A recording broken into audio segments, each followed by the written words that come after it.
a dar comienzo a la reunión de hoy. Como saben, es andamiajes de cocina, es decir, estamos más relajados, después nos tomamos un vino, y la idea es ir pensando y leer, como teníamos como hoja de ruta, Rizoma. Ocurre que, como muchos de ustedes saben, el sábado pasado estuvo desde París, invitado por andamiajes, Valentín Chapelnik, creo que casi todos los que veo acá han participado, si no lo pueden ver ya puesto en YouTube o en Facebook, y a partir de lo que él trabajó de Rizoma, que fue muy interesante, Máquina de Guerra, reactualizó algo que ya habíamos trabajado un tiempito acá atrás en andamiajes, que es Edouard Glissant. Edouard Glissant es un escritor, yo diría poeta, quizás me quede corto y sean más cosas todavía.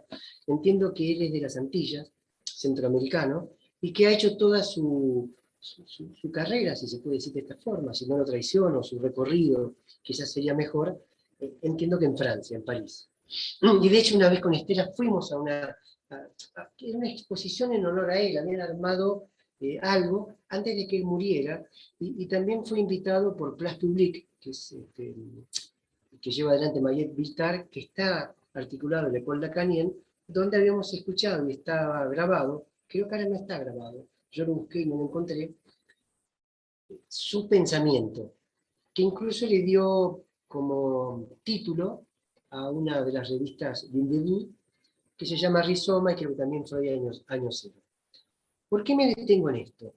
Porque lo que trabajamos con Valentín, con Valentán, el sábado pasado, fue un texto que se llama Poética de la Relación.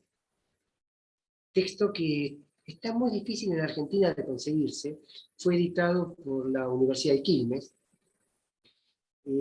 Sí se puede conseguir quizás en algún PDF en internet, que es la forma en que yo lo conseguí y cómo yo pude seguir la traducción. ¿Qué es lo interesante de ese texto para ir empalmando luego con Rizoma y con algo que tiene preparado también Estela para contarles? La noción de poética de la relación. ¿Por qué? Porque es una propuesta muy interesante que él hace, y por eso me voy a detener leyendo unos poquitos párrafos para ir entrando en tema de Glissant, que por supuesto citan a Deleuze y Guattari. Fíjense qué lindo lo que ellos dicen, o lo que dice, perdón, Edouard Glissant. El libro, como les decía, Poética de la Relación. El capítulo que voy a leer, que es muy poquitito, se llama La errancia, el exilio. Solamente leeré 2 párrafos. Empieza de esta forma. Del exilio a la errancia, la medida común es la raíz. Vamos a retener siempre la noción de raíz, casi por oposición a la noción de rizoma, que en este caso es defecto. Por aquí es preciso comenzar. Así comienza Edouard Glissant. Gilles Deleuze y Félix Guattari han criticado las nociones de raíz y probablemente de arraigo, raíz y arraigo. La raíz es única, es un gajo que abarca todo y mata alrededor. Ellos lo ponen al rizoma, que es una raíz diversificada, extendida en redes en la tierra o en el aire, sin que ningún brote intervenga como su predador irremediable. La noción de rizoma mantendría entonces el hecho del arraigo. Estamos entrando en la cuestión identitaria y de naciones y de tierra. La noción de rizoma mantendría entonces el hecho del arraigo, pero recusaría la idea de una raíz totalitaria. El pensamiento del rizoma estaría en el comienzo de aquello que llamo una poética de la relación. Relación lo escribe con mayúsculas, luego quiero entender por qué. Según la cual toda identidad se despliega en una relación con el otro, también puesto con mayúsculas. Estos autores, Deleuze y Guattari, hacen un elogio del nomadismo, supuesto liberador del ser, tal vez para oponerlo al sedentarismo, cuya raíz intolerante fundaría la ley. Kant, ya al comienzo de la crítica de la razón pura, emparenta a los escépticos con los nómades. Y también dice que cada tanto ellos rompen, entrecomillado, el lazo social. Y ahora vamos a ir a lo que habíamos leído con Valentín, pero con más tranquilidad. Dice, la errancia, porque estamos entrando entonces a un tipo de sedentarismo, a un tipo de errancia que tendría una suerte de relación con el otro absolutamente nueva. La errancia no procede de una renuncia, esto es importante, ¿eh? Ni de una frustración en relación a una situación de origen que se habría deteriorado, desterritorializado. No es un acto determinado de rechazo, ni una pulsión descontrolada de abandono. O sea, no se trata de irse, de hacer una migración. No es por frustración, no se trata de eso. Nos encontramos muchas veces abordando los problemas del otro, con mayúscula. Las historias contemporáneas proveen algunos ejemplos sorprendentes de ello. 2 puntos. El trayecto de Frantz Fanon de Martinica a Argelia. Es la noción de trayecto lo que le importa. Se trata aquí de la imagen del rizoma que nos permite saber que la identidad ya no se halla toda en la raíz, sino también en la relación. Acá hay un desplazamiento de esto que tendemos a pensar como identidad en relación a la tierra, desplazada al encuentro con el otro, a esa poética de la relación. Repito, se trata aquí de la imagen del rizoma que nos permite saber que la identidad ya no se halla toda en la raíz, sino también en la relación. Es que el pensamiento de la errancia también es pensamiento de lo relativo, que es tanto lo referido como lo relatado. El pensamiento de la errancia es una poética que sobreentiende que, llegado el momento, ella se dice. Es un decir. Lo dicho de la errancia es lo dicho de la relación. Y se me ocurrió buscar qué es una poética. Quizás muchos de ustedes sepan qué es una poética. He encontrado varias cosas. Seleccioné para hoy esta que es chiquitita, que dice que una poética es el conjunto de ideas que propulsan o incentivan la creación de una obra de arte o de una corriente artística. La poética es la emanación creativa específica de los artistas, y esto es lo que me interesaba, por oposición a las bases metodológicas, tecnológicas y culturales sobre las cuales las obras se apoyan para existir. La raíz. O sea que la poética iría hacia otro lado.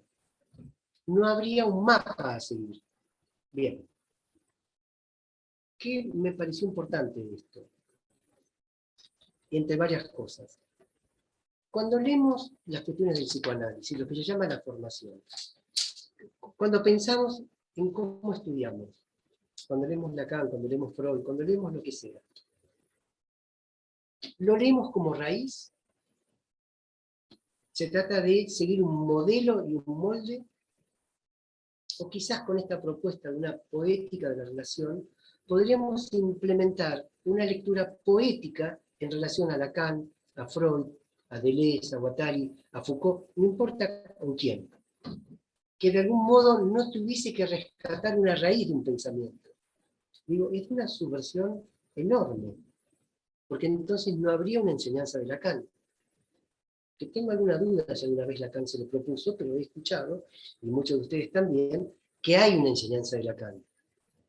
Si hay una enseñanza de Lacan, daría la impresión de ser una enseñanza al modo de la raíz.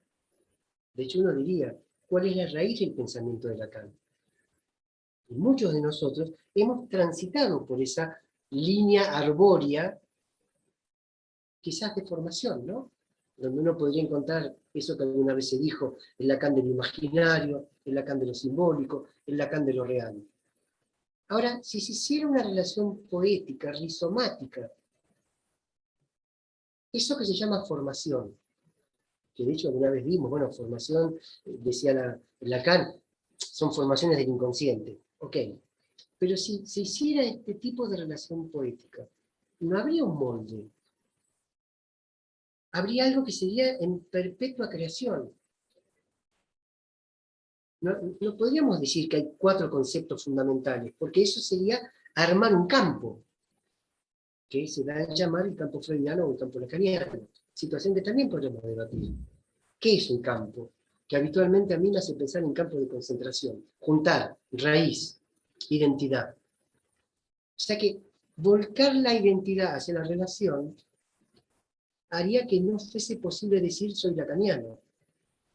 porque la raíz convoca al ser. Ser errante en la lectura imposibilitaría decir soy lacaniano, soy freudiano, que se han movido como si fueran identidades, que se han movido como si fueran naciones inclusive. Soy de la nación lacaniana, soy de la nación freudiano. Y esas identidades que han producido también choques, y que han producido muchas veces hasta bandos irreconciliables, lacano-americano, lacaniano, freudiano ortodoxo. Todo fruto, me parece, de una lectura arbórea que supone una jerarquización de los conocimientos sin orden. Por supuesto que a donde va a llegar Edouard Glissant es hablar de una archipielagización, no de continentes, sino de archipiélagos. Es un pensamiento que abre, que abre, que abre y que no cesa de abrir. Y esto está basado en esta noción de rizoma, que habíamos leído la otra vez, que ingresaba de alguna forma a conectarse con Mil Mesetas, puesto que fue escrito antes de Mil Mesetas y luego articulado, y que entiendo que fue Susana Berkovich que dijo que en un texto escrito, no es que esto me conste, si ella está aquí, ahora lo aclarará o lo veremos, fue escrito enteramente por Félix Guattari. Pero más allá del debate, porque el texto comienza diciendo que no son los nombres los que están en juego, y que ellos trataron de hacer desaparecer sus nombres, identidad, y poner de lleno la relación entre ellos. Si Mil Mesetas y Antedipo, pero sobre todo Mil Mesetas, es una máquina literaria, lo es porque es una poética de la relación entre Deleuze y Guattari, entre Guattari y Deleuze, entre lo que se llama Guattarese, que sería la conjunción de ambos, Guattari sin Deleuze, Deleuze sin Guattari, es decir, una pluralidad enorme que haría imposible que, salvo por cuestiones editoriales, se firme el artículo. Entonces, a partir de esta noción de rizoma, y para nosotros que leemos el psicoanálisis, podremos leer el psicoanálisis en una relación poética, nueva, de producción permanente, que de alguna forma impediría que hubiera un curso de formación.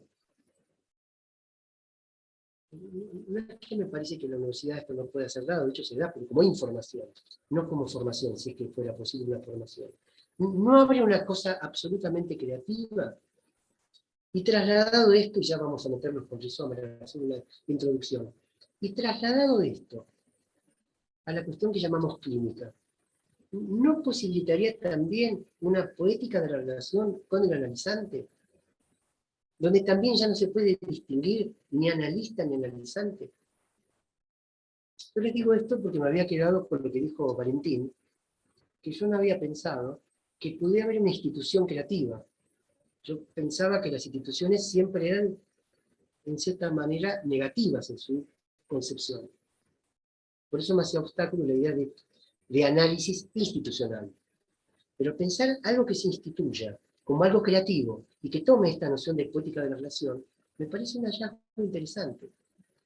Y que me parece que a nivel de lo que sería escuchar al otro, desde esta línea de errancia, abre a escuchas absolutamente nuevas, que no respeten o que no sigan modelos. Y que quizás hagan pensar con mayor fuerza esta idea de esa escucha neutra, neutra con respecto a lo social, neutra con respecto a lo arbóreo, y a un pensamiento que por ahí no estamos ensayando tanto, que es un pensamiento que no fuera el del árbol. Le hacen una entrevista a Edouard Glissant y la entrevistadora le pregunta, ¿pero cómo puede haber diferencias sin jerarquías? ¿Cómo diferenciar sin jerarquizar?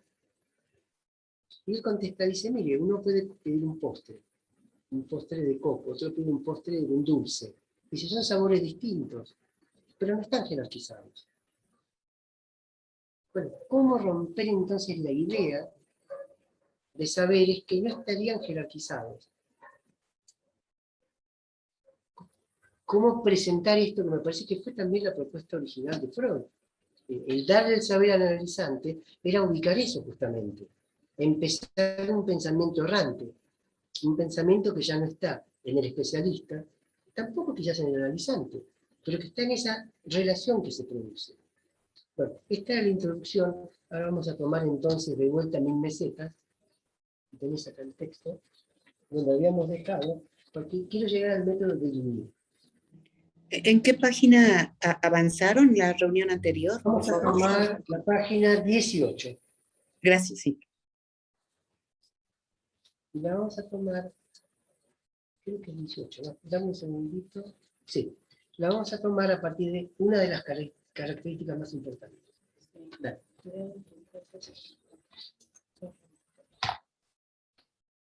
Una de las características más importantes del rizoma quizás sea la de tener siempre múltiples entradas. En ese sentido, la madriguera es un rizoma animal que a veces presenta una clara distinción entre la línea de fuga, como pasillo de desplazamiento, y los estratos de reserva o de hábitat. El ratón almizclero. Contrariamente al calco, que siempre vuelve a lo mismo, un mapa tiene múltiples entradas. Ahí lo que vamos a resaltar, o lo que por lo menos a mí se me ocurre resaltar, es la cuestión de los múltiples. Sin principio ni fin, y múltiples entradas. No una única entrada o una única salida. Un mapa es un asunto de performance, mientras que el calco siempre remite a una supuesta competencia. Sí, competencia. Claro. Contrariamente... Perdón, no competencia de competir, no, sino de lo que le compete a algo. Sí.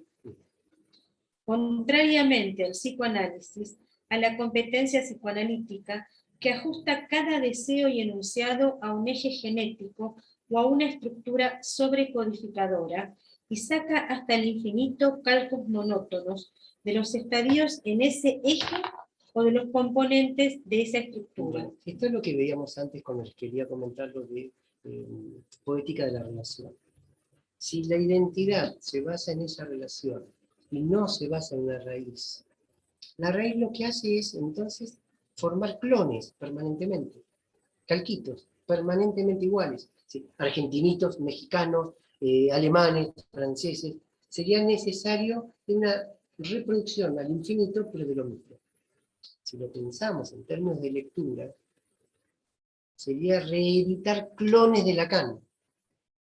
Lacancitos que leen Lacan y que devienen pequeños Lacanes, que tienen que decir lo mismo que dijo el maestro, aunque digan cosas diferentes, pero siempre respetando el decir del maestro. Es decir, se puede decir algo distinto, pero siempre de lo mismo. Pero nunca algo entonces que no sea lo mismo, que deje ese pensamiento que pivotea sobre el pensamiento de Lacan o de Freud.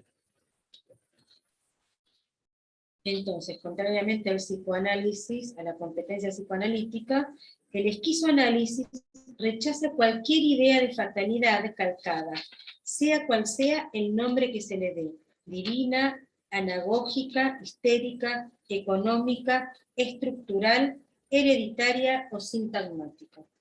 Es evidente que Melanie Klein no entiende el problema de cartografía de uno de sus pacientes infantiles, el pequeño Richard, y se contenta con sacar calcos prefabricados. Edipo, el buen y el mal padre, la mala y la buena madre, mientras que el niño intenta desesperadamente continuar una performance que el psicoanálisis desconoce totalmente. Claro, acá son críticas muy fuertes al psicoanálisis que tendríamos que ver si nosotros estamos dispuestos a soportarlas o las podemos contestar. Que me gustaría luego cuando pasemos a la conversación con ustedes, qué piensa cada uno de lo que sería el psicoanálisis respecto de esto. Pero acá lo que está diciendo es que el psicoanálisis quedaría reducido a tener una suerte de estructura, padre, madre, hijo, edípica, y hacer pasar todo por esa suerte de estabilización que haría el Edipo. Pero que al mismo tiempo el psicoanálisis, supuesto defensor del deseo, no sería sino aquello que también limita el deseo. O sea que el psicoanálisis quedaría como una empresa que estaría contrariando su propio objetivo. Ya no empresa de libertad o de liberación, sino empresa de cercenamiento, de acotamiento del deseo, de la creatividad, de la libertad. La expulsión, Por eso, por eso es tan importante. pero vos que estás siguiendo, Patricia, Ah. página 19. Por eso es tan importante intentar la otra operación, inversa pero no simétrica. Volver a conectar los calcos con el mapa, relacionar las raíces o los árboles con un rizoma. Si ustedes quieren, no sé si entender, es muy pretencioso, pero si alguien quiere seguir esto que está diciendo acá, si conocen la poesía de Jacques Prévert, la poesía de Prévert tiene un punto donde, por ejemplo, dice, si la pluma, se refiere a la pluma para escribir, volviese a ser pájaro, si la tinta volviera a ser arcilla, si el pupitre o el banco volviera a ser árbol, como un proceso de deconstrucción, que vuelve al origen y entendería el producto como si fuese un desvío de ese origen. Iba a ser un árbol y ahora es una mesa. Iba a ser un pájaro y ahora es una pluma que sirve para escribir. Volver nuevamente un proceso inverso. Volver a leer, por favor. Por eso es tan importante intentar la otra operación, inversa pero no simétrica. Volver a conectar los calcos con el mapa, relacionar las raíces o los árboles con un rizoma. Esa es la deconstrucción. Sigamos. Estudiar el inconsciente, en el caso del pequeño Hans, sería mostrar cómo intenta constituir un rizoma con la casa familiar, pero también con la línea de fuga del edificio, de la calle, etc. Cómo al estar bloqueadas esas líneas, el niño se hace enraizar en la familia, fotografiar bajo el padre, calcar sobre el lecho materno. Luego, como la intervención del profesor Freud asegura, tanto la hegemonía del significante como la subjetivación de los afectos. Como al niño... No, como al niño, ya no le queda No. otra salida. Como al niño ya no le queda otra Está salida. justo con- Sí, está mal. Está mal, perdón, la intonación por un Está- acento mal puesto. está puesto. Como al niño ya no le queda otra salida que un devenir animal aprendido como vergonzoso y culpable, el devenir caballo, verdadera opción política del pequeño Sí, Hans. cuando dice una opción política, lo está diciendo en el sentido de una sublevación. En el sentido de romper lazos. O sea, no le queda más remedio que devenir animal como protesta. No como síntoma, como protesta. Porque todas las líneas hay que entenderlas como líneas del deseo, pero como caminos, que van siendo obturados. No puede avanzar por acá, no puede avanzar por acá, no puede avanzar por acá, queda atrapado en el Edipo, no tiene más salida, no le queda otra entonces que el síntoma fóbico, que devenir el mismo animal. Siempre habría que resituar los puntos muertos sobre el mapa y abrirlos así a posibles líneas de fuga. Y lo mismo habría que hacer con un mapa de grupo. Mostrar en qué punto del rizoma se forman fenómenos de masificación, de burocracia, de leadership, de facilitización, etc. ¿Qué líneas subsisten a pesar de todo, aunque sea subterráneamente, y continúan oscuramente haciendo rizoma? Bueno, basta que uno vea esas películas por ahí, que hablan de ciertos sistemas cerrados, por ejemplo, La vida de los otros. La vida de los otros es una película que muestra cómo subterráneamente las líneas del deseo se empiezan a intentar jugar, cómo es tan difícil aplastarlas. Siempre por algún lado aparecen nuevamente. Bueno, esto es lo que están diciendo acá. Cómo desburocratizar. Porque es verdad que con las mejores intenciones se hace algo y luego con eso que se hace empieza nuevamente a cerrarse. Como si fuese imposible abrir algo sin que inmediatamente aparezca una resistencia que lo empiece a impedir. Pero aún así, esos flujos derraman por algún lugar. Bueno, buscar esos derrames, está diciendo. ¿Dónde encontrar esos derrames? Que son los derrames creativos. Es rompiendo esos lazos de líneas segmentarias duras donde pueda aparecer la creatividad. Y me parece que es lo que hace un análisis, con sus preguntas que son subversivas. En cualquier aspecto, quiero dejar mi trabajo. ¿Lo va a dejar? ¿Por qué no lo deja? Eso es abrir. Lo contrario sería decirle, mire, en estos tiempos no conviene dejar un trabajo. escúcheme, está pensándolo bien lo que va a hacer, confórmese. Eso es errar. El método de Ligny, 2 puntos. Hacer el mapa de los gestos y de los movimientos de un niño autista. Combinar varios mapas para el mismo niño, para varios niños. Bueno, acá yo te quería preguntar, Estela, si tenés a mano lo del método de Ligny, porque es un método que yo conocía muy lejanamente, y Estela se puso a investigar un poquito, y me parece que estaría bueno, antes de abrir a la conversación con ustedes, bueno, indagar un poquito sobre este método de Ligny, que por lo que hemos conversado me parece muy interesante. Sí, sí, es que lo encontré. Siempre piensen en términos de deconstrucciones, de aperturas, y vayan también poniéndolo versus la escuela que conocemos, el modo en que está estructurada la escuela, me refiero a la escuela de los niños, aunque también las escuelas analíticas, que casi todas ellas son arbóreas. Y aún a veces las que se proponen que no, también lo son. Veamos. Bueno, Deligny fue un educador francés, nació en 1913 y murió en 1996. Hay un montón de cosas interesantes, pero yo me voy a acotar sobre esto porque si no respondo mucho. Él se dedicó casi exclusivamente, si bien comenzó como pedagogo general, acompañante pedagógico, se dedicó a niños autistas, a los llamados niños autistas. Ya desde muy chiquito se dedicó, desde muy joven se dedicó a la pedagogía, comenzó armando un grupo de scouts, donde no había jerarquías, ni había quienes mandan ni quienes son mandados. Otra de las cosas interesantes es que cuando trabajaba con niños, me parecía que no era relevante la diferenciación entre niños y niñas. Esto quedaba de lado. O sea, esa como clasificación, ¿no? Por género. Él lo que proponía con estos chicos autistas era no tenerlos en lo que se conoce como una institución clásica, digamos, ¿no? Él lo que proponía era la libertad para estos chicos. Entonces, no era una institución como tal, digamos, no imaginemos un edificio, sino eran distintas casas donde convivían un grupo de chicos que podían ser 4 o 5, con los padres y los docentes. Pero la particularidad, esa libertad estaba puesta en práctica en el sentido de que ellos podían, estaban en zonas muy grandes, digamos, en terrenos muy grandes, ellos podían deambular de un lado al otro, ir cambiando de lugares. Porque él decía que cada casa tenía una particularidad distinta, ¿no? Con esos padres. Entonces, como estos niños eran niños, son niños, digamos, que la mayoría está por fuera del lenguaje, no podían verbalizar, él lo que empezó a hacer es un mapa sobre las caminatas que ellos hacían. Los dejaba deambular.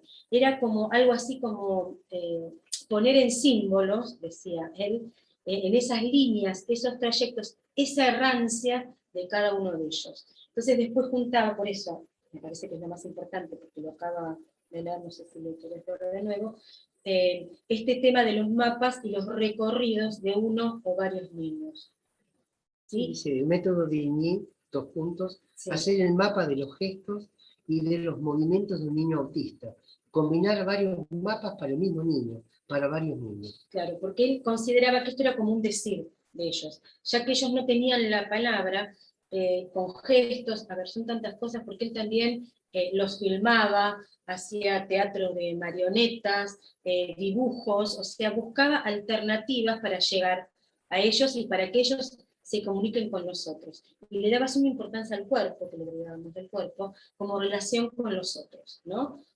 A falta de palabra aparecían estos otros instrumentos de comunicación. También le da mucha importancia al silencio, ¿sí? El quedarse en silencio para él era un decir. Y lo que yo le dije el otro día a Valentín, que no dijo nada, me contestó, no sé, volvía a ver bien, él en realidad conoció a Guattari. ¿Quién?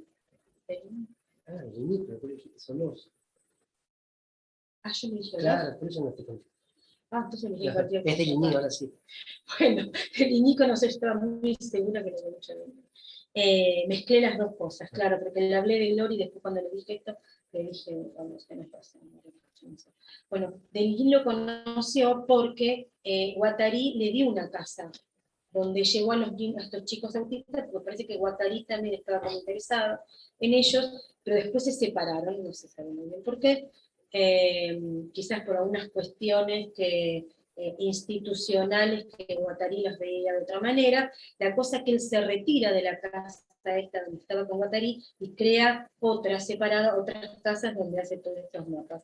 Y también se cree que estos mapas de Deligny le dieron a Deleuze y Guattari como una visión de el posible inicio de lo que es la cartografía guattariana y deleuziana, ¿no? Es un dato interesante. Sí, sí, porque trabajaron juntos, pero bueno, se separaron y parece que de ahí quedó. Hay miles de cosas. No, pero al que le gusta, búsquelo porque no es si sumamente si interesante. algo más, No sé, si surge sí, pero hay mucho. Porque Deleuze y Guattari van a terminar con una cartografía asignificante. Es decir, van a buscar una lingüística que no sea lingüística, llamémosle tradicional. Por lo que está diciendo Estela, esas líneas, esos mapas que se arman, serían como palabras, pero dichas de otro modo. Claro, es que eso es lo que claro, es una... Deambular, esa errancia, dice él, era lo que no podían decir. Bueno, dicho de esa no en palabras, sino en esto. Claro, con lo cual uno ya empieza a cuestionarse esta cuestión de fuera del discurso de los locos, cuando se decía que estaban fuera del discurso. Ellos no decían que eran niños, en ese momento se creían que eran, se los nombraban en ese momento, tal vez en algunas partes también ahora, que eran anormales o defectos, pero eran una etnia singular. Los llamados niños. Tomo en este ping-pong con Estela un poco lo que está diciendo ella. Si pensamos en términos rizomáticos, no hay jerarquía posible de la diferencia. Tampoco habría posibilidad de patologizar la diferencia. Y por sobre todo, si pensamos en términos rizomáticos, la palabra normal no tiene lugar en ningún lado, puesto que descentramos un centro. Por ende se cae la norma. Es decir, no podríamos encontrar ningún referente que demarcara esto es así, está bien, esto está mal. Es decir, ya no tendríamos relación con gente que está enferma, desde un punto de vista de salud mental, sino con gente con singularidades distintas, con quien debiéramos construir una poética de la relación, si queremos entrar en ese mundo, para podernos comunicar o interactuar. Que esta es la potencia para mí importantísima de Edward Glissant. Él rompe la idea de identidad, lo pone en la relación, y a partir de allí, si yo estoy interesado en alguien, o alguien está interesado en mí, veremos cómo nos comunicamos, cómo interactuamos, cómo llegamos a algún punto de intercambio. Absolutamente diferente a pensar que un chico, o lo que sea, o un loco está loco, entonces lo voy a tratar. Mira, no solo con así, sino también con los delincuentes juveniles, bueno, le gustaba tratar, pero él decía que no lo eran, porque si no tendría que haber un tipo de educación para ellos y otro para los de buena voluntad. Pero no, él consideraba, dejaba la moral absolutamente de lado y consideraba que había seres que degustaban los vicios y otros que degustaban la buena conducta. Como que era una cuestión de, no sé, degustar en el sentido de inclinación hacia una cosa y la otra, pero sin ninguna carga moral. Claro, no esto está bien, esto está mal. Otra cosa. Se armaron en esa época también por incentivas de Deleuze, Guattari, Foucault. Porque hay un Foucault que se dedicó al mundo de los griegos, que algunos dicen que luego le vino, por lo menos Pierre Hadot dice que le vino dando Foucault. Y hay otro Foucault, para mí era desconocido, que se acercó más a estos muchachos. Deleuze, Guattari. Digo muchachos en sentido de gente más marginal, algunos dirían zurditos, quilomberos. Ellos armaron casas donde recibían niños que se escapaban de las casas de los padres. De hecho hay una película, no me acuerdo el nombre ahora, de Deleuze y Guattari. Bueno, que inspiraron con Deligny armar estas casas. Claro, bueno, y ahí estuvimos juntos con Guattari. Claro, y se armaron problemas serios porque a un director lo acusaron de pedofilia, que siempre de lo que se acusa cuando hay jóvenes. Y había delincuentes que pedían ser mandados por los jueces a esos lugares. Y hubo todo un debate en Francia si eran lugares que finalmente eran premios o eran castigos por esta idea. Hasta aquí con esta cuestión. Pero sí, era una manera de tomar la relación con el otro desde otro lugar. A mí, digamos, practicante del psicoanálisis, me importan estas aperturas, porque creo que tenemos un oído que tiende a cerrarse permanentemente. Creo que tenemos un oído prejuicioso que tiende a escanear cuando escucha, y que tenemos que tener varias reuniones para poder mantener cierta apertura que no pase por una escucha moralizante. Yo les voy a recordar ahora, antes de tomar el texto, lo que decía Valentín el sábado, para quienes no participaron. Él dice, o decía, se puede decir que Deleuze y luego Guattari y Deleuze, si bien ciertamente no niega la importancia en el campo social de los efectos de dominación y captura, prevén modos de institucionalización no estatales, son estas casas. Esos modos de institucionalización no estatales que no remitan a una normalización ni a una recuperación de la creatividad social y política. Aquí es donde entra en juego el concepto de máquina de guerra, que se debe leer junto con el concepto de rizoma. El rizoma en sí mismo es una máquina de guerra. Porque esto es lo que entonces están proponiendo, armar instituciones que no tengan la idea de normalizar a nadie. Bueno, es acá donde yo pongo los consultorios nuestros, si me permiten apropiarme de todos los consultorios. Cada consultorio en sí, cada gabinete, como se decía también antes, es un lugar que es una pequeña máquina de guerra. Así como el síntoma de Hans es una protesta política, el paciente en sí viene, que esto es lo que decía Valentín, con una alienación social. Hay algo de lo social que produce esto.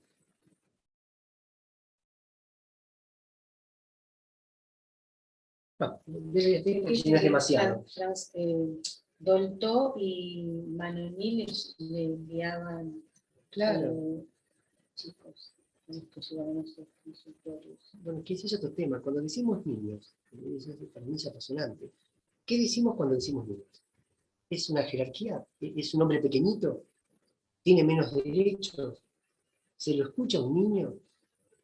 Cuando decimos niño, ¿es una etiqueta? ¿O cuando decimos niños, le damos la entidad de un ser como nosotros, aunque sea, no sé, más pequeñito? ¿Se escuchan los niños? Yo sé que esto puede promover un debate enorme, ¿no? Bueno, los chicos, ¿cómo se manejarían solos? Pero fíjense que ha habido intentos de encontrar esto. O sea, la potencia del rizoma es enorme. Bueno, te lo tengo que leer un poquito más y pasamos a compartir con la gente presente. Unas líneas más nada más. Página 19. Bien, es verdad. Bien, es verdad que una de las características fundamentales del mapa o del rizoma es tener múltiples entradas. Incluso se tendrá en cuenta que se puede entrar en él por el camino de los calcos o por la vía de los árboles raíces. Pero, eso sí, con todas las precauciones necesarias, también aquí habrá que renunciar a un dualismo maniqueo. Así, a menudo, uno se verá obligado a caer. Están diciendo, porque si no quedamos de un lado o del otro, están diciendo, no es que descartamos de plano la noción de árbol si la utilizamos para llegar al rizoma, que ya sería diferente, la utilizamos para deconstruirla, y no para estar del lado del rizoma o del lado del árbol. Así, a menudo uno se verá obligado a caer en puntos muertos, a pasar por poderes significantes y afecciones subjetivas, a apoyarse en formaciones edípicas, paranoicas o todavía peores, como territorialidades rígidas que hacen posibles otras operaciones transformacionales. Fíjese lo que viene ahora. Hasta es muy posible que el psicoanálisis sirva, muy a pesar suyo, claro está, de punto de apoyo. Esto es lo que me parece permite, ya dejaremos acá y vamos a charlar con ustedes. Yo no quiero oponer psicoanálisis a esquizoanálisis, o pensar el esquizoanálisis como un psicoanálisis mejorado, sino que los efectos de esta lectura, sin hacer caer el psicoanálisis, me parece que lo potencian enormemente, porque lo sacan de una cajita que tiene sus límites: inconsciente, pulsión, transferencia, repetición, complejo de Edipo, stop. Y al ponerlo en entradas múltiples, lo sacan de lo que podríamos llamar un universo a un pluriverso, algo que sería enorme en cuanto a la concepción. Nosotros escuchamos gente todos los días, y a veces, después de muchos años, como es nuestro caso, mucha gente. No hay dos personas iguales. Es decir, que la escucha analítica tendría que estar abierta a una polifonía enorme, jamás una monodía, a una sola sonoridad. Puesto que si no, aquello que nos parece alejado de ese sonido acostumbrado, nos va a parecer raro. Y caemos a juzgar. Bueno, esto está diciendo es también el psicoanálisis, también el Edipo, pero para deconstruirlo, pero para volverlo fértil, y no un proceso de estabilización. Como decían antes, le faltó padre, le sobró madre, ¿sí? O tiene demasiada madre. Como que el Edipo operaba como ese punto de equilibrio. Bueno, veo la hora y preferiría entonces pasar a compartir con ustedes. Quien quiera tomar la palabra, hacer un comentario o preguntas, comenzamos entonces la rueda de comunicación entre nosotros. De características de estos miércoles de cocina, ¿no? Así que los escuchamos.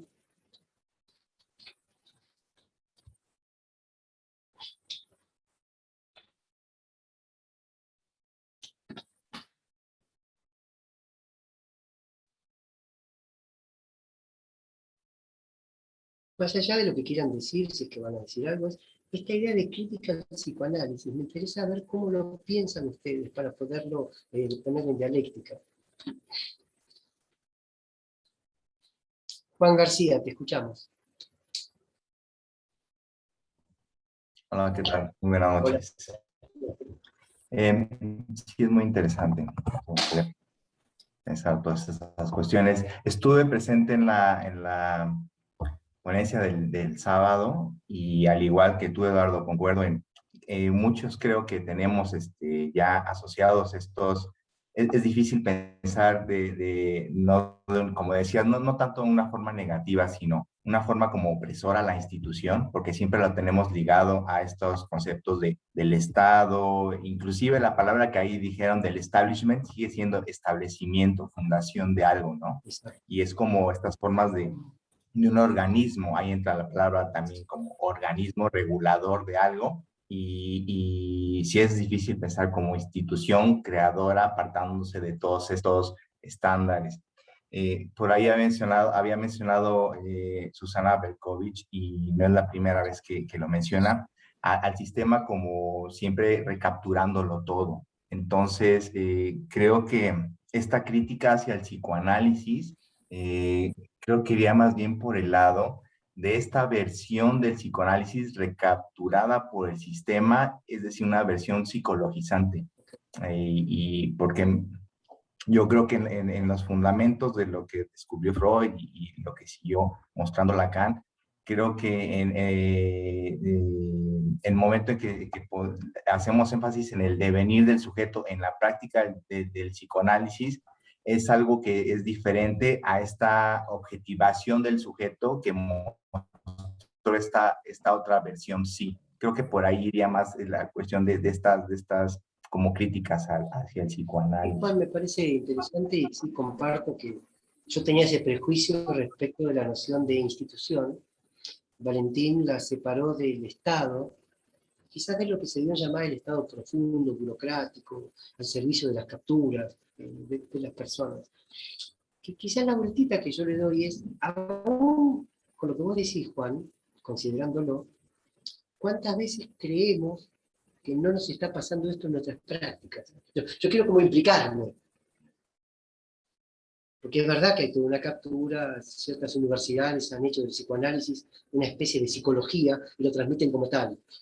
Pero en las escuelas analíticas, o en aquellos que nos decimos, entre comillas, analistas, ¿podemos sostener este pensamiento rizomático?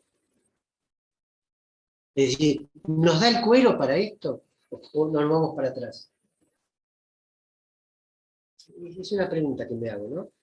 ¿Hasta dónde podemos sostener esto con las dificultades de la práctica de todos los días?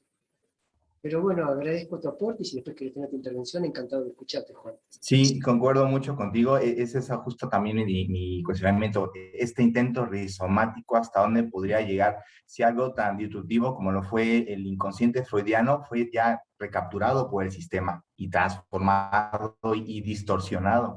¿Cuánto tiempo más? ¿Hasta dónde podría llegar lo Mira, te rizomático? puedo pasar hay un artículo que nos va a deprimir un poco.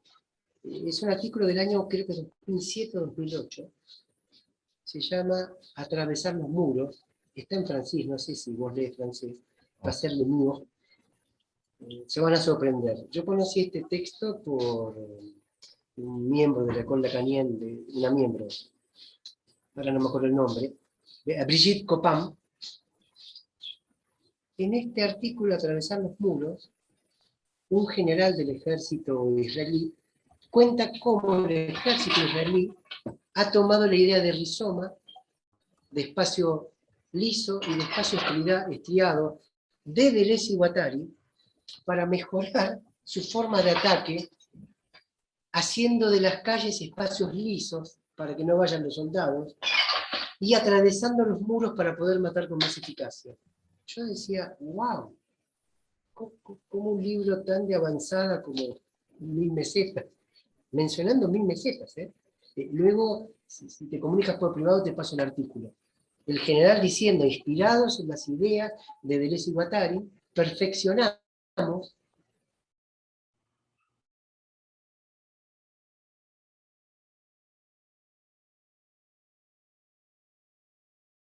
estos momentos de la guerra. Mirá hasta dónde el sistema es capaz de tomar algo y ponerlo a su favor. Sí. Claro, ¿cuándo nos liberamos de esto? Porque estamos tomados también por esto. Es un artículo que a mí me dejó, como se dice, se me cae la mandíbula. Cómo submarinos nucleares hacen espacios lisos para no ser detectados por los radares. O sea, cómo la idea de máquina de guerra, contraria al Estado, como la piensa Deleuze y Guattari, fue apropiada también por el sistema. Bueno, es un extremo, pero digo, nuestras prácticas de todos los días. Y esto es lo que me importa en este espacio, ¿no? Poner en juego esta apertura permanente. Lo que contaba recién Estela, con este método de Ligny. ¿Cuántos chicos conocen ustedes que puedan tener esa libertad de ese método? A veces el espacio de libertad de un chico es el consultorio de su psicólogo, de su psicólogo. Y hasta ahí llega. Lo que no dije, que ahora me haces pensar, es que también estaban en contacto con la naturaleza. O sea, que ahora es tan difícil, ¿no? Vale. Con lo que queda ahora. Lo que va Entonces, quedando. estas son las cuestiones. Rodrigo Casolo, veo si encuentro el artículo ahora y te digo. ¿Sí? ¿Qué artículo? No, de atravesar los muros. No sé si lo tengo acá. Si no, mañana en el Facebook, así no pierdo Claro. tiempo ahora, les pongo dónde pueden encontrar el artículo porque pueden acceder libremente. En francés el título es Passer les murs, atravesar los muros. Cómo volver los muros invisibles. Y a mí me llamaba la atención por hablar de líneas de segmentación dura, flexibles, líneas de fuga. Claro, el general dice, para ustedes la calle es un lugar para caminar. Para un soldado en guerra, la calle no es un lugar para caminar, es el lugar para evitar. Hay que buscar otras líneas, porque en la calle los matan, si hay un francotirador. Entonces, ¿cómo se arma un mapa distinto de lo que es una zona de guerra? Y se piensa con otro criterio. De allí el término atravesar los muros. ¿Cómo en vez de ir por las calles, ir por los muros? Es un concepto también de Deleuze y Guattari, cómo limar los muros, cómo atravesarlos. ¿Sí? Pero bueno, mañana prometo poner el texto en Facebook para quien quiera consultarlo. Y el link para poderlo ver.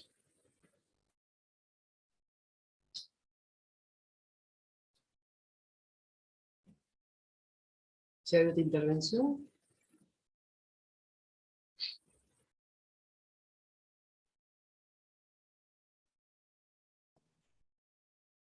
Yo Vale, Patricia. me acordé bueno, de muchas cosas, ¿no? Pero ahora retomando el texto de Rizoma, bueno, primero un comentario.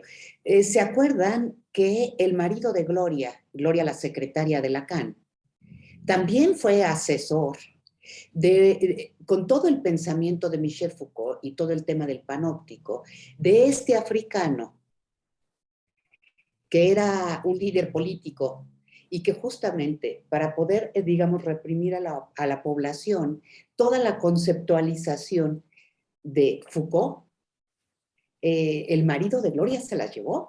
Esto era muy conocido en los años 80, ¿no? No sé si se acuerdan de eso, pero No, digamos, no me este acordaba de sentido eso. de la reapropiación, digamos, de aquello que podría ser subversivo o que implicara la sublevación, más bien como es recogido por el mismo capitalismo y el poder, ¿no? Para Sí, hacer lo propio, ¿no? claro, lo que Para hace pensar, hacerlo... no, Patricia, digo, ¿eh? hace pensar cómo un mecanismo de apertura puede ser Sí, al mismo tiempo mal utilizado o tomado por ciertos poderes, servir a lo a lo contrario de lo contrario, que quiere. exacto, exacto. ¿No? Esto es parte del psicoanálisis. Como Sí, decía sí. Juan desde el principio, la idea de inconsciente es una idea subversiva, Mm. de apertura. Sí, pensé además dos cuestiones. Una, a propósito del tema de Rizoma, y bueno, yo ahora estoy trabajando a Joyce. Y el Joyce, digamos, y voy a ponerlo entre comillas, el Joyce que lee Lacan, ¿no? Pero lo que he estado trabajando justamente es toda la cuestión topológica o el tema de la topología. Y hay puntos que yo sí localizo en común, hay muchos que no, que me parecen muy distantes, ¿no? Digamos, en términos topológicos, a la cuestión del rizoma y la cuestión de los nudos. Porque el tema de los nudos y los problemas de los nudos con Lacan justamente era el tema de las equivalencias, ¿no? Y en ese sentido es la homogeneización, pero en esa equivalencia, donde no habría diferencias jerárquicas, el tema que ahí se jugaba como problema era justamente el de la diferenciación. Entonces, bueno, ahora cómo diferenciarlos. Por supuesto que Lacan se mete en un montón de problemas topológicos, en el sentido de que hay razones nodológicas que no pueden sostener esta diferenciación, pero que el tema es, digamos, es el mismo, por lo pronto. ¿Cómo sostener algo de la dimensión de lo homogéneo, ¿no? Y al mismo tiempo diferenciado? Es decir, yo en este momento lo llevaría a uno de mis temas, que es el tema de la singularidad, ¿no? Ahí lo subrayo eso. Pero al mismo tiempo, el tema de la topología, si un punto cambia fundamental en relación a Freud, es el tema justamente del origen. Es decir, cambiar tal como dice Lacan, la estructura mental en relación a la topología, es imposible pensar un origen.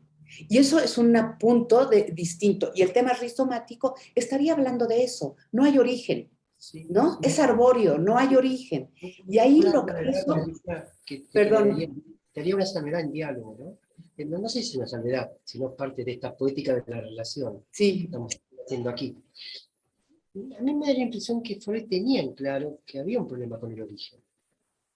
Yo creo que Freud cuando llega a las cuestiones del origen, todo lo que es Urbater, exacto, Urbater. claro, Ajá. claro, todo lo que es Urverdrang, Sí. Freud choca ahí con que tiene que inventar hipótesis, que el origen no lo encuentra, se le escabulle. O sea que el mismo Freud cuando llega a ese punto, con los quizás herramientas de su momento histórico y de las que él podía tener, pero él se da cuenta que no puede poner una represión más que como hipótesis. La represión original es una, claro, habrá habido represión primaria, pero no localizable. O sea que también Freud se daba cuenta que el tema del origen, el centro, por así decir, que si seguía la línea del inconsciente, se le escapaba el centro.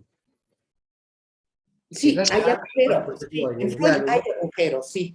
Sí. claro, es verdad que Lacan da el paso con la topología y de esa forma se acerca, me parece, mucho más a la idea de un rizoma. Yo No, pensaba, incluso, ajá, ahí sí pensaba, por ejemplo, tienen al mismo pensador, uno y otro, por ejemplo, toda la topología de Riemann, bueno, ¿no? sí, No, tienen eso en común, Deleuze, Guattari tienen en común con Lacan, con la lectura distinta. ¿Sabes qué? Al mismo tiempo, bueno, me acordé estuvimos trabajando, y aquí está Daniel, se va a acordar, estuvimos trabajando el texto eh, de Claude Mercier, y es interesantísimo, lo estuvimos de los abriendo, diagramas. ¿verdad? El de Leclerc, Sí, ¿no? ¿Te acuerdas? Entonces, lo estuvimos trabajando y ahí es mucho más claro cómo se va acercando la dimensión topológica entre Lacan y Deleuze-Guattari, y en efecto, la diferencia con toda su concepción lingüística, porque claro que sus autores de antecedentes no son los mismos, ¿no? ¿No? Hemslet apenas está rozado por Lacan, pero acá es primordial. Y hay muchos otros ¿no? Que también Lacan lo cita. sí. Pero lo que yo localizo ahora, y con eso voy a cerrar, solamente un comentario más, ¿no? Pero lo que yo localizo, que con todo el tema de la topología, hay la dificultad de pensar la cuestión de la relación, ¿no? Es decir, porque la topología y viene a ponerle en una situación problemática este famoso matema S1 a S2, entonces ya estamos en dos posiciones distintas, ¿no? Que no son compatibles. Entonces, uno se queda o de lado en la topología de la cuestión, esto es lo que yo estoy trabajando ahora, estoy hablando lo que yo trabajo, ¿no? Se queda como del lado del objeto, ¿no? O se queda del lado del significante. Pero el tema acá, ya con el tema del objeto, ahora voy a decirles de qué estoy pensando, ¿no?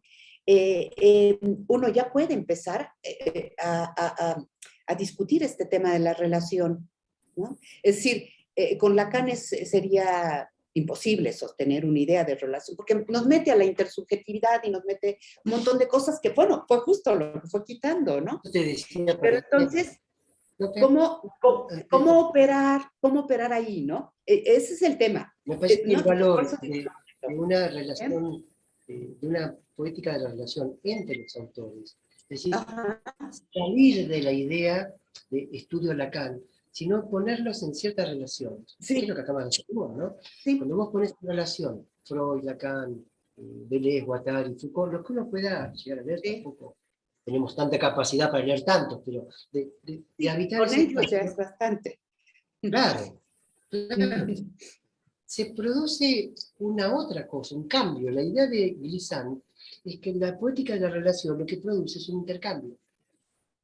Y ese intercambio o ese cambio hace que ya no podamos decir es Lacan, sino con Deleuze, sino con Guattari, sino con Foucault, etc. Se caería la idea de los lacanianos, del Sí, ser lacaniano, sí. puesto que sería algo imposible de decir. Y que de hecho creo que siempre fue un error decir que alguien es lacaniano. Porque ¿cómo se puede ser lacaniano sin ser al mismo tiempo freudiano? Mm. O cómo se podría, por perturbar los tiempos, ser freudiano sin ser lacaniano. O sea, a partir de leer Lacan, lo que lees en Freud es distinto, se Mm. potencia. Mm. Bueno, esa es la potencia de la relación, de relacionarlos. Mm. Esto por un lado. Por otro lado, creo que ha hecho mucho daño lo que Estela llama el club de fans. El problema está en el club de fans, no en Lacan por ahí, sino en los lacanianos. Mm. La forma que se apropiaron de ese saber, como si fueran expertos. Por eso vos ese ejercicio de poder, o se habla de ejercicio de poder de institucional o demás, pero también en algunos analistas. Bueno, también, esto, entonces digo, Utilizar pongámonos la todos, teoría. ¿no? Sí.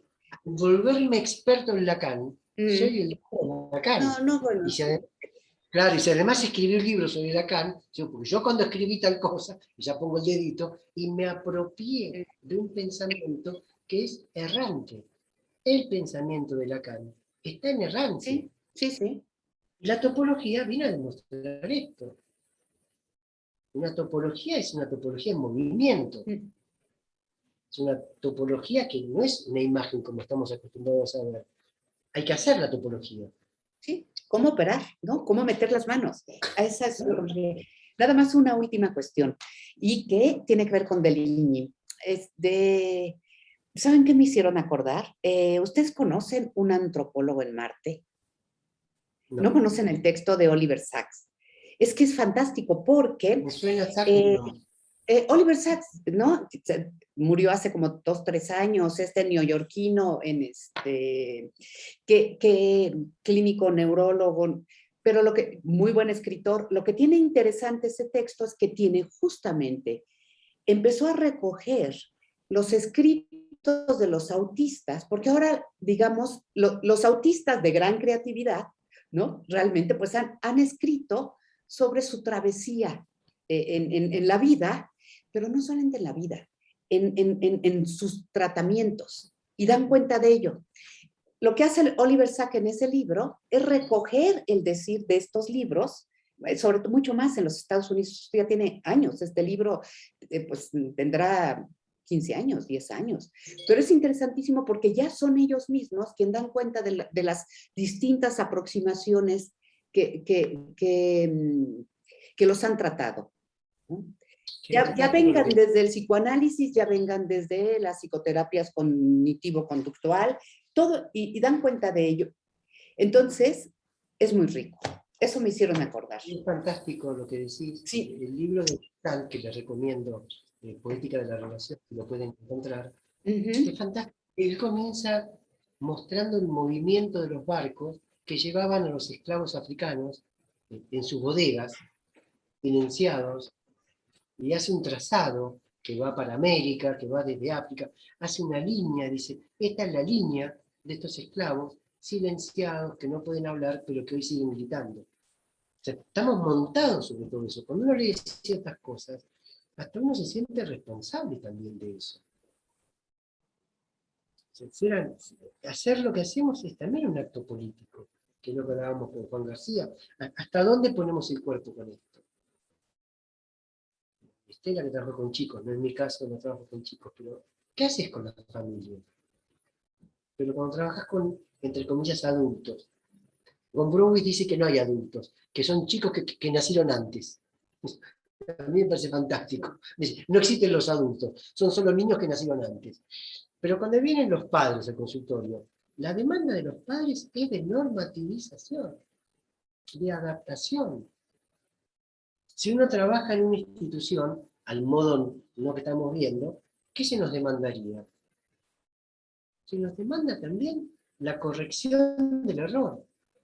Bueno, hay que tener espalda para estar muchos años soportando ese impacto, bajo riesgo de caer en el descrédito. Cuando hablábamos con Estela de las casas estas de los niños, fueron enjuiciados por abusadores de menores, con la vergüenza que eso puede significar. Fue la época en que se publicó 3.000 millones de perversos, que provocó el allanamiento en la casa de Guattari. Que Guattari dice, mientras estaban allanando mi casa y se llevaban los ejemplares, en la librería de la esquina se estaban vendiendo. Pero les costó un proceso, o sea que también el poder real contraataca, y contraataca fuerte. No es tan simple. Pero al mismo tiempo nos dice, che, pero va por este lado esto. ¿Cuántas veces el obstáculo mayor es la familia y no el paciente?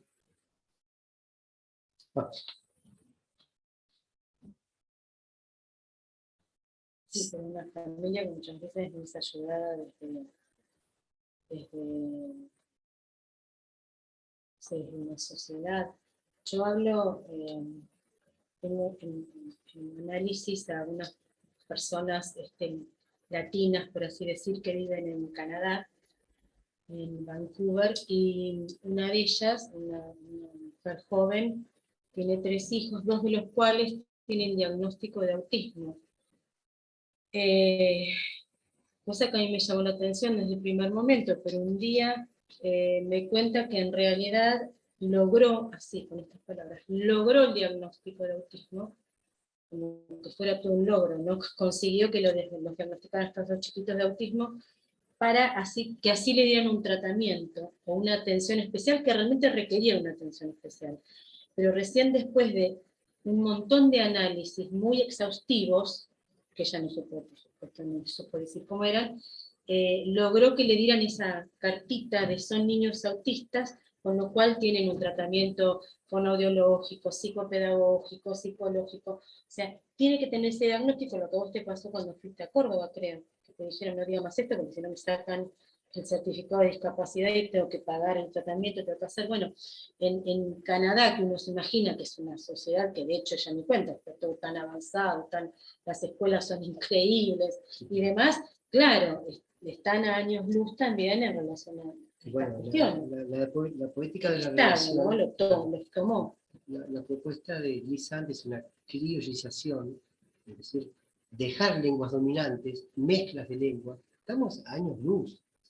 Cuando escuchemos acá en Andamiajes a Enrique Ler, y él va a hablar sobre ambientalismo y destrucción del planeta, él acaba de publicar un libro que toma, el primer libro se llama El fuego de la vida, que toma a Heidegger, y la noción de rechazo de la vida, y cómo el que estemos en el mundo rechazando nuestra propia vida, según él, Enrique Ler, digamos, compromete la existencia del planeta, como si dijéramos, lo que nos hacemos y nos hacen, se lo hacemos al planeta. Como si nosotros no fuéramos parte del planeta. Claro, Es una cosa bueno, rara. en Deleuze y Guattari somos el planeta. Obvio, En Deleuze y Guattari no habría esta diferencia, obvio. en objeto-sujeto. No sé, el rizoma no permitiría hacer esa diferencia. Se es tanto objeto como se es sujeto, depende del momento, por tomar la banda de Mebius. Entonces, Claro. esta relación de estar en el mundo de esta manera hace que los papás no tengan este apoyo social también para esta problemática. Entonces Pero, tenemos que los papás no tienen este lugar, que la sociedad no lo tiene No se nos da. y que el paciente tampoco lo tiene. Sí, perdón, Patricia. no, es que estaba pensando que yo creo que eso es bien importante, ¿no? Es decir, hay una dificultad en el psicoanálisis de poder sostener un nosotros, ¿no? Y justamente eso es lo que me parece que se impone en este momento, ¿no? Del mundo, o sea, la naturaleza impone un nosotros. No es que no haya estado atento al tema, ¿no?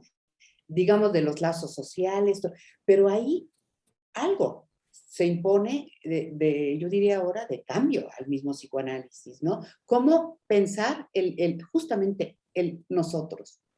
Y hasta dónde extender ese nosotros. ¿Quiénes somos nosotros? Es decir, el tema de la comunidad, ¿no?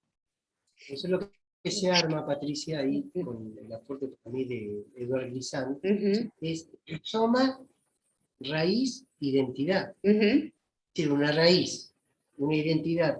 Raíz lleva al nacionalismo, lleva al continente, lleva yo argentino, vos mexicana, identidad por oposición a.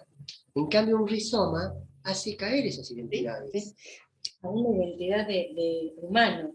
A una identidad humana, superior entramos en Donna Haraway. A un gato, a un... Pero se dan cuenta que eso empieza a ser bien problemático porque justamente en los últimos tiempos los que se reivindica son los temas de las identidades. No como identidades políticas, ¿no? Tenemos todo un El tema del debate. racismo implica las identidades. Tenemos todo un debate. No, Yo ahí creo que tenemos sí, todo un tema, ¿no? Porque eso es lo que se reivindica, ¿no? A veces da la sensación que uno marchara al contrario del lugar por donde uno quiere ir. Sí, Como exacto. si tomamos fuerza por un lado y como en una pesadilla, queriendo salir, te das cuenta que entraste. Sí. Toda la problemática identitaria, para mí, atrasa.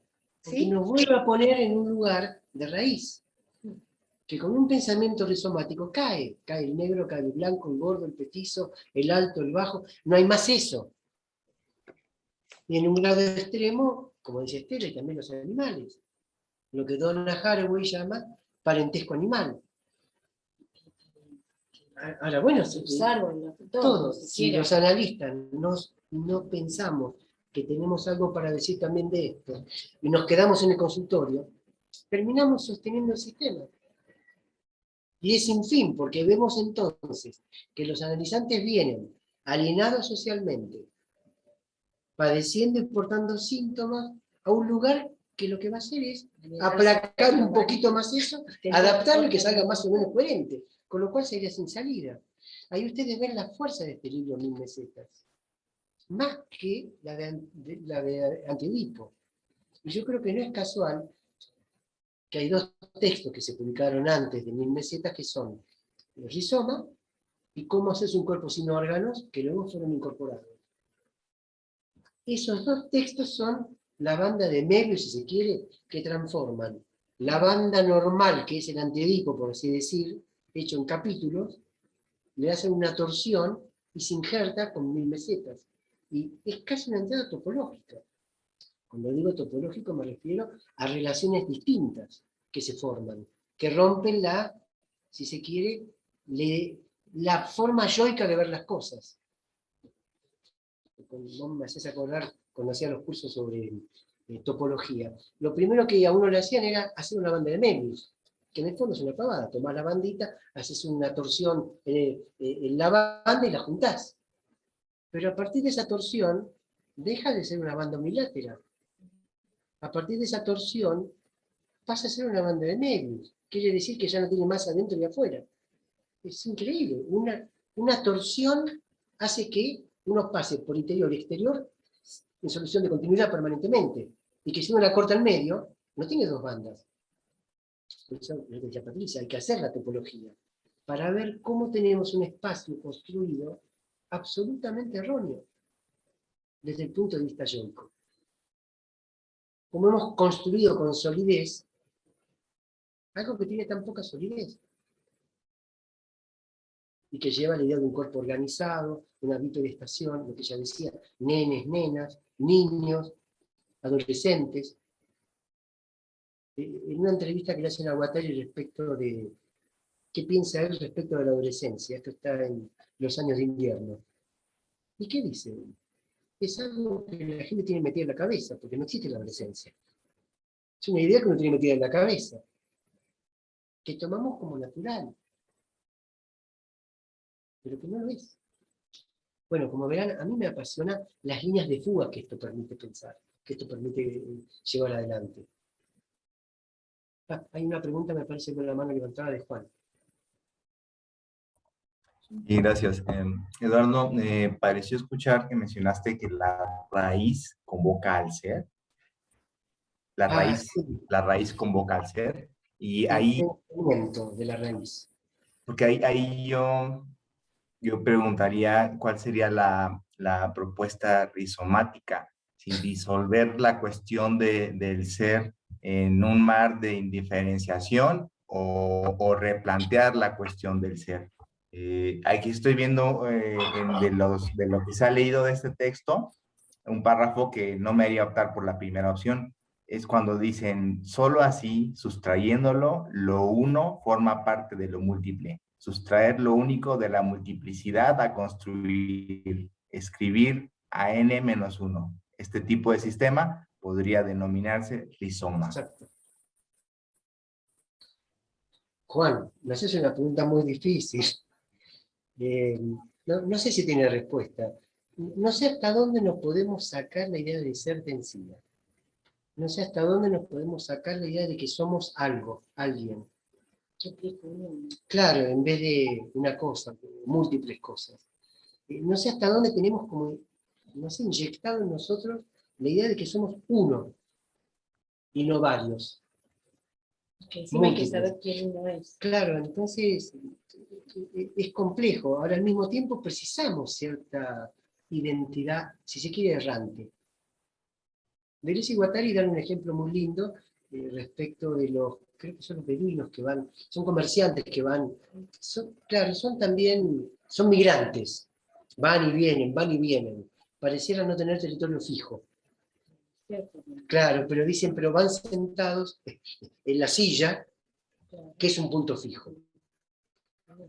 Entonces quizás haya algo del ser transitorio, pero que deba disolverse, porque tan pronto uno dice soy, yo creo que la embarró. Y creo que el psicoanálisis, en el sentido por ahí de Deleuze o perdón, de Lacan o de Freud, dice, donde pienso no soy, donde soy no pienso. Entonces, ¿qué es ser? La falta en ser en Lacan. No es ser. Creo que el cristianismo, las religiones, nos han hecho creer que tenemos un ser. Y para que veas que no escapo a tu pregunta, aunque no la conteste, cuando vos dormís, o yo duermo, o cualquiera de nosotros duerme, ¿dónde está el ser? Porque cuando estamos despiertos te digo, yo soy Eduardo. Cuando estoy durmiendo, ¿quién soy? ¿Dónde estoy? Estoy vivo. ¿Dónde está mi ser en un sueño? Creo que por ese lado Freud encontró el inconsciente. Bueno, cuando uno toma, no puede manejar. Y bueno, cuando uno duerme no tiene ser. Y cuando uno tiene ser, bueno, está en una suerte de hipnosis, por ahí, de creérsela. Así que no sé si te puedo responder, pero la idea rizomática del ser es más un devenir, múltiples devenires. Devenir animal, devenir invisible, devenir mujer. Destinos posibles que nos vedamos porque, bueno, estamos metiditos en que soy un humano, occidental, normal. No quiero que piense que estoy loco. Yo creo que eso se ve claramente en el juego de los chicos. Sí, Porque los chicos no juegan, juego a que soy, no son cuando juegan. Entonces, es cierto. Los el locos también. adulto. Entonces, la pregunta del ser bueno, es muy compleja. No sé si alguno de los presentes puede responder qué es ser. Hola, ¿cómo están? Ariel, La verdad se me ocurren tantas cosas para hablar y cada vez que vamos interviniendo van surgiendo más cosas, ¿no? Bueno, ese tema de la multiplicidad. Yo la verdad que hace bastantes años que estoy en la docencia y siempre, viste, en lo que tiene que ver con la psicología, el psicoanálisis siempre está dentro de la psicología, uno lo da dentro de la psicología, pero justamente por ahí alguien que practica psicoanálisis y da esa clase quizás los hace deambular de otra forma, ¿no? Entonces, el ser, vos tenés, por ejemplo, la conciencia, la conducta, todas las psicologías que van por ese lado, pues sí, no, sí, yo soy esto, la idea, no sé, conciencia de enfermedad, las conductas, te ponen una nota porque hiciste bien la conducta, o X cosa, ¿no? Y cuando uno realmente va a introducir el psicoanálisis en relación al inconsciente, ahí justamente ya no hay la conciencia, la identidad, entramos en ese otro terreno y quiero introducir algo más, digamos, de lo que se viene trabajando en andamiajes, con lo de Gloria Leff y la verdad indómita, y lo oculto, y justamente esta cuestión, bueno, y de quién es el emisor, quién es el receptor, ¿no? ¿Dónde está justamente el ser? Y yo me acuerdo que antes de viajar, de mudarme a Córdoba, donde tuve que empezar a hacer estos cambios, ¿no? De psicoanálisis, de consultorio, de diván a esta otra realidad, por ejemplo, que podríamos decir con el autismo, el grupo, las instituciones, es como que empecé a estudiar esto justamente trabajando para el Estado en una institución, justamente vos estuviste en ese evento donde hablamos de Frécole, Freud, con Foucault, y les quería transmitir con todo el yerro que tiene esto de poder transmitir esta transferencia de pensamiento. Me estaba por mudar a Córdoba, empezar a hacer algo que ni sabía que iba a hacer, pero que me iba a llevar a Urí, a Deleuze, Darí, y esto que estamos trabajando en andamiajes. Entonces yo venía caminando por la calle Armenia, ¿no? Llegando así como para Santa Fe, yo estaría haciendo bien, yéndome a justamente uno. Parece que tengo problemas de internet. No sé si se está sí, escuchando. Y aparece alguien que tenía una remera negra que decía: todos los caminos conducen a Córdoba, ¿no? Justo cuando yo estaba pensando si me iba a ir a Córdoba, si estaba bien lo que iba a hacer. Ya estaba decidido que me iba a ir, ¿no? Pero estaré haciendo bien, ¿no? Y justo viene eso, decís, y me llevó a toda esta multiplicidad de entradas, ¿no? Al psicoanálisis, ahora leyendo y tratando de encontrar todo este trabajo de Iván Hoyos y saliendo del árbol, que era, bueno, Freud y Lacan. Eso es psicoanálisis. O sos un post-freudiano y Melanie Klein y el seminario 2 de Barret con el yo, o un jungiano más así como esotérico. Y bueno, lo que tiene andamiaje es esta multiplicidad y bueno, lo que ha servido usar el rizoma para trabajar. ¿Sabes que tanto Estela como yo por edad vivimos las dictaduras acá en Argentina? Teniendo, ponerle 15 años, 16, 17. Y uno de los temas más importantes cuando te paraban era identifíquese. O sea, vos tenías que identificarte con el miedito de que te peguen un tiro. O sea, identificate pronto. Si estabas en el coche, prender las luces, apagar las luces de afuera, venía el soldado y tener el DNI, que antes era, digamos, un cartoncito con papel, y mostrarlo, y que lo crean. Entonces, identifíquese. ¿Quién es usted? Bueno, eso que parecería se ha perdido porque no hay dictadura ahora en Argentina o en el mundo, sigue estando presente. Pero con otros modales. Quizás la pistola escondida atrás sin que se la vea, porque puedes perder el trabajo, depende de quién seas, y eso te condena, digamos. Si el capitalismo tuvo éxito, es porque es coercitivo desde el punto de vista de la economía. Si el capitalismo tuvo éxito es porque estás coercionado, estás obligado a tener plata. Y de allí, cuando el esquizo no acepta esto, el gran problema para el capitalismo. ¿Cómo puede haber alguien o algo que no le importe la plata? Yo me acuerdo de una anécdota, antes de ir terminando por la hora, que decían que había un loco que tenía un perro que decía que valía $1.000.000. Y el psiquiatra lo cargaba diciéndole, ¿pero quién se lo va a comprar? Es muy caro. Y él decía, yo voy a vender mi perro de $1.000.000. Bueno, un día llega el psiquiatra al hospital y el loco estaba re contento porque había vendido el perro en $1.000.000. El psiquiatra se queda, dice, ¿pero cómo lo vendió? ¿Cómo hizo? Dice, muy fácil, me pagaron con 2 gatos de $500.000 cada gato. Así que lo vendí. Bueno, ¿qué haces con alguien que no lo perforás con la plata? Que es un ejemplo que da Foucault en el poder psiquiátrico, cuando quieren que un loco compre un sándwich. Y lo someten a hambre y le ponen plata en la mesita de luz, y cuando el tipo tiene hambre, termina comprando el sándwich para comerlo. Y entra el psiquiatra y dice, ¿ve que la plata vale? ¿Qué atentado hay a un sistema si a vos no te importa la plata? Y te doy una más por el mismo precio. ¿Y si no te importa la vida? Entonces vos tenés allí estas conciencias, estos movimientos que son verdaderas revoluciones. Por eso es que inmediatamente el sistema tiene que tomarlo y volverlo a su favor. ¿Qué sería de nuestras sociedades si no nos importa que piensen que estamos locos o que criamos a nuestros hijos de otra manera?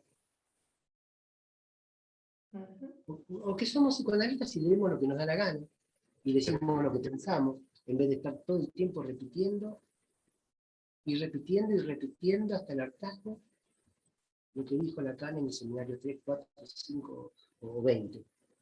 No porque no tenga valor, porque no es la idea que uno no pueda nombrar eso y decir, che, dijo esto. Porque ellos han sido creativos. Pero cuántas cosas nos perdemos cuando no podemos acceder a otras lecturas. Como decías vos, Ariel, o sos lacaniano, o sos freudiano.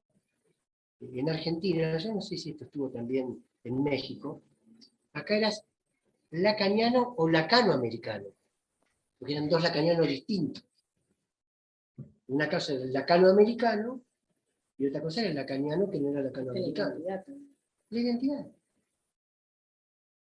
Y te cuidabas muy bien de pertenecer a uno y no a la otra. Bueno, pero éramos aliados. Claro. No, por eso me parece que hay que soportar eso, decirlo, o no decirlo y soportar quedarte callado, ¿no? Habilitar espacios donde podamos O habilitar 1 hora y espacios, pico, claro.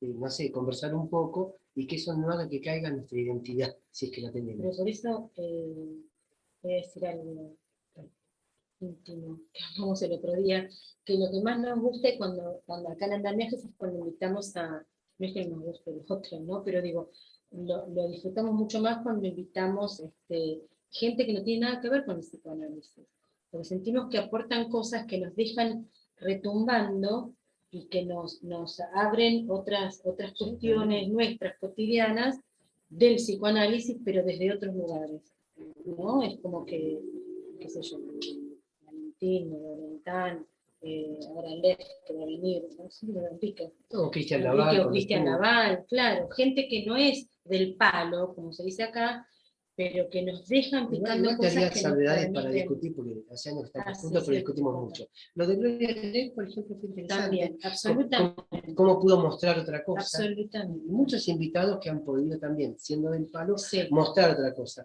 Porque hay Cuando otra habla, cosa. ¿cómo se llama? De Camille Claudel, Sí, Daniel Arnoux. Daniel Arnoux, que puede llegar a hablar 3 horas de Camille, y nunca parece que estuviera hablando desde el psicoanálisis, que lo habla desde un lugar Me parece que tan tenemos, interesante. hasta donde podamos, que desacralizar el psicoanálisis. No digo eliminarlo, porque no es la idea. Sacarlo de un pedestal y ponerlo como con la vida cotidiana. Y leerlo no prescriptivamente, sino descriptivamente.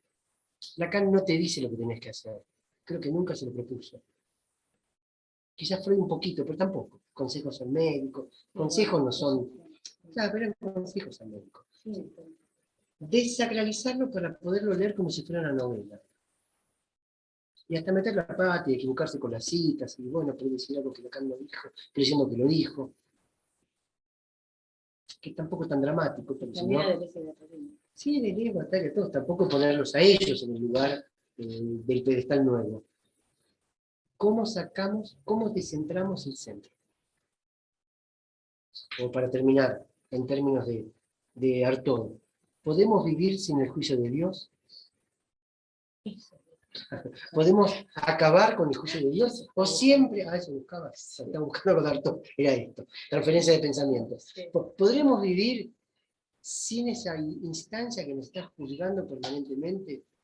Bueno, se lo dejo para qué es esto que preguntan, es lo que vos habías dicho, sí, lo del artículo. Mañana me comprometo a poner el artículo entonces en Facebook, ahí lo pueden ver, es muy interesante, está en francés, yo no puedo traducirlo porque es muy largo el texto, pero bueno. ¿Solo en francés? Solo en francés.